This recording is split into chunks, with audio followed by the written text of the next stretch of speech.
You're gonna find it.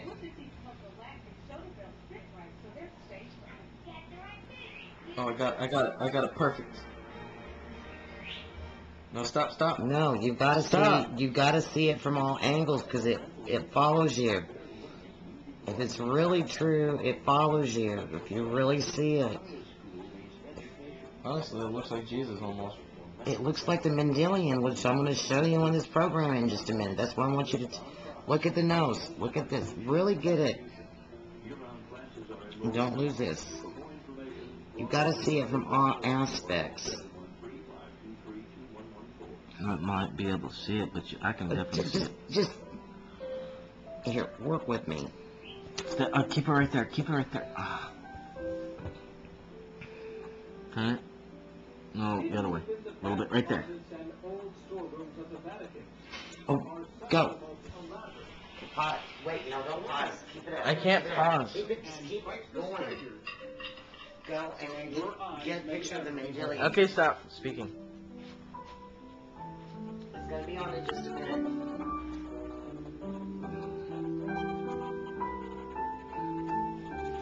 Don't worry about the other stuff. There is Just keep it literally a going. gold mine of ancient artifacts. And it's Dr. Guido Coronini's job to find them. Yes. And keep it going. preserve them. It's like a puzzle. You consider yourself a modern Indiana Jones? No. I wish I could, but no, it's not that adventure. But there is a tremendous amount of mystique to his job. But still, as you deal with all of these thousands of artifacts, there must be some sense of mystery behind all of this. That's part of the charm of the job, yes, in a way, particularly when you're on the research of another, on an attribution. It's kind of detective story in the past. And that thrills you in a way, and it's a challenge. And what a challenge it is. So many artifacts. Oh, yes. So much gold. Pontiff's rings, crowns, sashes, crosses, chalices. Some lined with gold, others with jewels, and much of it dating back several centuries. When I'm removing the dirt, parts of the metal, and the corrosion products. Fabia Calori spends Looks like a her doll. 8-hour day along with 5 Pretty other old women, thing though, but it looks like a doll and almost. restoring the priceless objects. Just the material, it's not just the gold and the enamel. But they have always a long story and a deep story. Like these bronze and gold pieces, the deep story behind these artifacts take them to near Peter's tomb. They were used as decoration over various burial sites. St. Peter and St. Paul have been identified because of specific attributes. The others are quite generical, so you cannot tell which particular apostle they are. From the small, simple artifacts to the large, extremely ornate.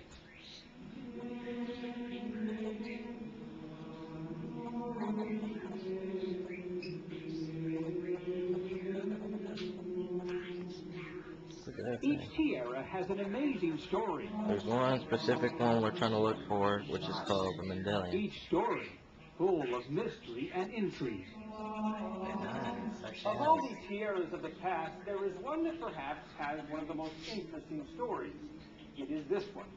A tiara given by Napoleon to Pope Pius VII back in 1804. Not only was it too small for his head, it also contained, some believe, the very jewels that were looted from the Vatican. The conqueror Napoleon never quite got along with any of the popes. He, in effect, took two of them prisoner, basically, and treated them very badly. So we're not big fans of Napoleon here, especially, not only did he take two folks prisoner, but he also stole a lot of our art.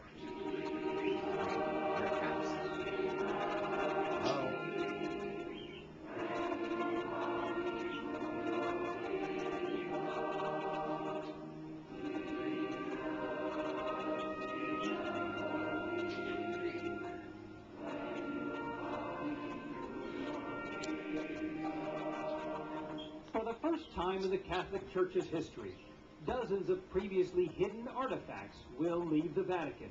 They're going to get a combination of history and of faith, and, of course, some of the greatest art in the history of the world. Questo è ancora di Pio IX, Pius IX. Even wardrobes of popes past will be on display. These dating back to the 16th century, and even one dating back more than 800 years. It's an embroidered cloak filled with a series of amazingly detailed depictions of history. It took an entire order of nuns 10 years to sew this garment. What they're trying to do is reflect the various periods that they have here, and some of the things which will also be reflective of faith. One of the most visible symbols of faith used by the popes is the staff. This delicate and intricate papal staff was given to Pope John Paul II while on a trip to Africa. All of the Vatican relics are recorded by this priest. It's his job to transfer and record the Vatican's historical documents and ancient artifacts to the computer. I feel that everybody of us here is part of a big machine working on a heritage, so that we do not destroy. We take care, on the contrary, of what we have, and we do our best to pass it over to the following generations. Here it is. One relic that has been passed on for generations is this, the mandilian of Odessa, dating back to 300 AD.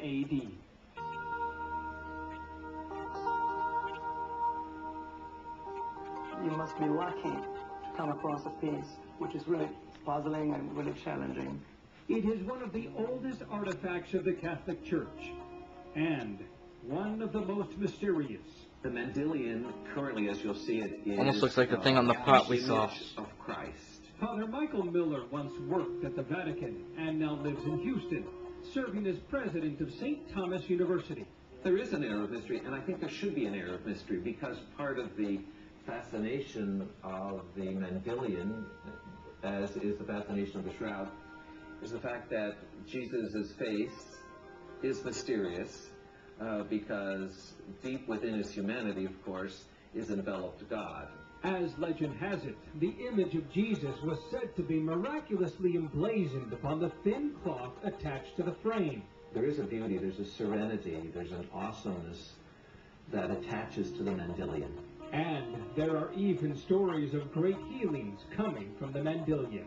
A kind of faith in Jesus, and that the power of God could use the instrument of an image to affect healing, or of any kind, really, a spiritual healing, a physical healing, an emotional healing.